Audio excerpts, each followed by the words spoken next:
Welcome back to our podcast. Today we have an insightful episode packed with tips to improve your customer conversations. We'll be exploring how to avoid bad data, handle compliments, and dig deeper into your customers' needs. Let's dive in. Avoiding bad data. Imagine you are engaged in conversations with your customers, just like countless others have done. It's an essential part of understanding their needs and validating your ideas. But here's the catch: you might unknowingly be receiving bad information. Yes, it's a common trap that many people fall into. Bad data can lead you astray in two dangerous ways. First, false negatives, where you mistakenly assume your idea is dead, when in reality it could be a game changer. And second, even more perilous, false positives, where you convince yourself you are right when you're not, leading to wasted time and resources. Let's dive into the three types of bad data you should be cautious about. There's compliments, the first one, because customers may shower praise on your idea, but don't be fooled. These compliments can be superficial and not truly reflective on its actual value. There's fluff, which are vague statements, generic feedback, hypothetical scenarios, and distant future discussions might sound well intentioned, but they don't offer concrete insight. Ideas. When customers offer solutions or ideas, it's tempting to accept them at face value. However, without further investigation, they may not be as valuable as they seem. Sometimes you might inadvertently invite bad data by asking the wrong questions or steering conversations in unproductive directions. Even if you follow the principles of the MUM test, discussions can still veer off track due to excitement or getting caught up in pitching your own idea. So, the good news is that acknowledging these pitfalls empowers you to get back on track. To gain more meaningful and accurate insights from your customer conversations, consider these strategies. So, number one, you can deflect compliments.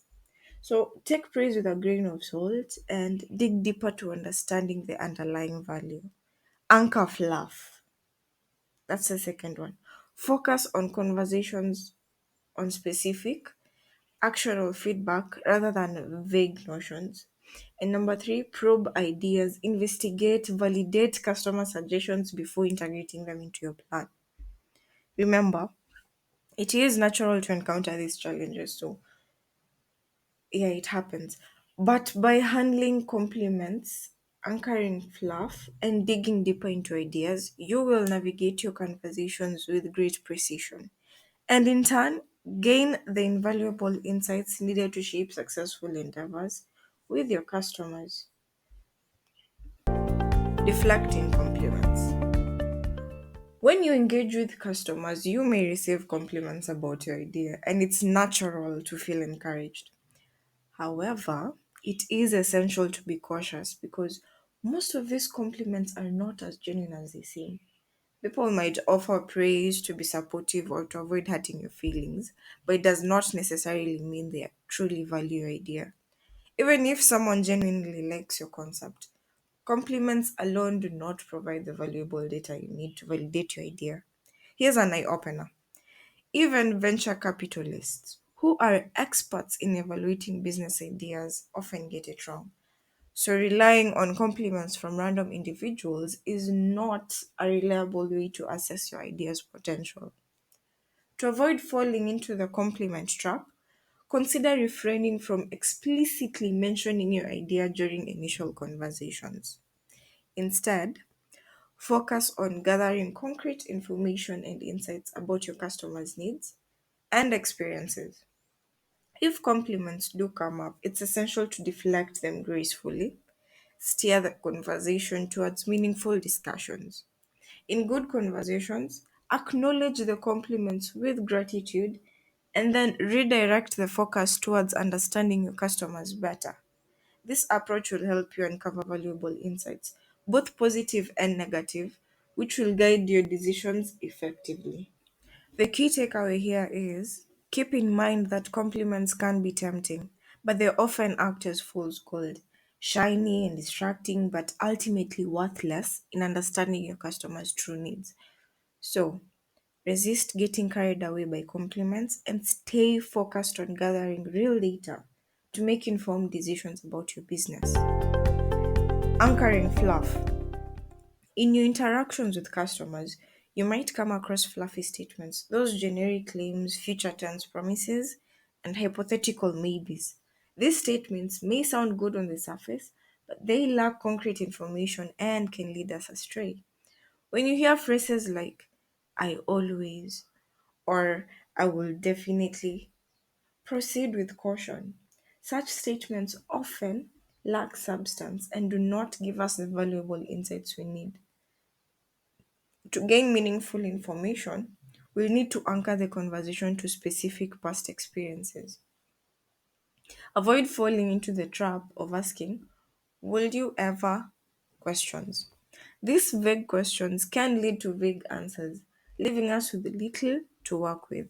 Instead, let's focus on asking concrete questions that delve into our customers' real experiences and behaviors. By anchoring the conversation to specific examples, we can uncover the truth behind our customer preferences. It helps us avoid being misled by fluffy statements and guides us to more profound insights for our business. So, the key takeaway here is remain vigilant and not get carried away by fluff. To make informed decisions, we must stay focused on gathering real facts. By doing so, we can avoid wasting time and resources on false positives and, more importantly, gain a deeper understanding of our customers' true needs. Digging beneath ideas. As entrepreneurs, we often find ourselves bombarded with ideas and feature requests during conversations with others. While it's essential to listen and take note of these suggestions, it is equally important not to act on every idea immediately. Instead, when someone proposes an idea, pause, take a moment to understand the reasoning behind it. Ask thoughtful questions to dig deeper into their needs and the real motivation behind their request. Sometimes people may ask for something specific, but their underlying needs might be different. Understanding the true motivation allows you to build features that genuinely meet the needs of your customers and avoids getting sidetracked with unnecessary work. For example, if someone asks for a sinking feature, explore why they believe it's crucial. You might discover they may have legacy reports to manage, and there could be a simpler solution to address their concerns without complicating your product. So, the key takeaway here is not to blindly add every idea to your to do list. Instead, take the time to understand the root causes behind the feature requests and ideas. By doing so, you can focus on building what truly matters for your business and your customers. Avoid approval seeking. Compliments can be tricky and misleading, especially when it comes to your business ideas. Fishing for compliments intentionally means seeking validation without being open to contradictory feedback. This can hinder your progress by clouding the truth. The pathos problem arises when you inadvertently expose your ego during conversations. People might feel the need to protect you by offering positive feedback, even if you ask for honesty. To overcome this, steer the conversation toward the other person and focus on specific examples instead of discussing your ideas directly. While some famous entrepreneurs can handle negative feedback well, most of us might be affected by compliments and approval seeking behavior. Remember, seeking approval and compliments won't necessarily improve your business. So, the key takeaway here is to keep your ideas and ego out of the conversation until you are ready to seek commitments. Avoid seeking compliments and focus on getting honest feedback to make informed decisions. Cut off pitches. When we become pitchy, we hold others hostage in our enthusiasm, pushing them to say they like our ideas. This approach rarely leads to honest feedback. Instead, it's crucial to maintain a genuine conversation centered around understanding the other person's needs. Symptoms of being pitchy include not taking no for an answer and persistently pushing our ideas onto others. But when we slip into pitch mode, it's essential to catch ourselves. Simply apologize and steer the conversation back to their needs. It sounds something like, oops, I just slipped into pitch mode. I'm sorry about that. I get really excited about these things. Let's jump back to what you were saying. You were telling me that, remember, it's natural to be enthusiastic about our ideas, but we shouldn't let it overshadow the valuable insights we can gain from others. So, the key takeaway here is avoid being overly pushy and pitchy. Stay curious, be open to feedback, and focus on understanding the other person's problems and needs. Talk less. In conversations, especially when introducing your idea, it's common to feel tempted to interrupt and correct misunderstandings or showcase your expertise. However, these interruptions can be counterproductive. When someone starts a sentence like, so it's similar to, or I like it, but it is a precious moment where they're sharing their mental model of the world with you. Do not lose this opportunity to learn from them.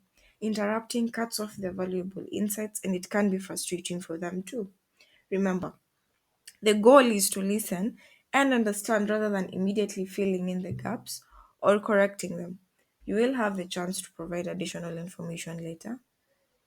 The more you talk, the less you learn from others. So, the key takeaway here is to practice active listening and avoid interrupting.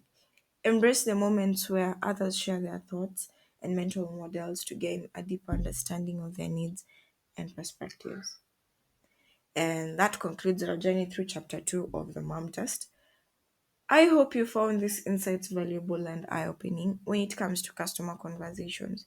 Avoiding bad data, handling compliments, and digging deeper into your customers' needs are all essential skills for any entrepreneur, and in your case, probably research. Remember, staying vigilant and not getting carried away by fluff is crucial for making informed decisions. By focusing on real facts and understanding the root causes of feature requests and ideas, you can build what truly matters for your business and customers. Additionally,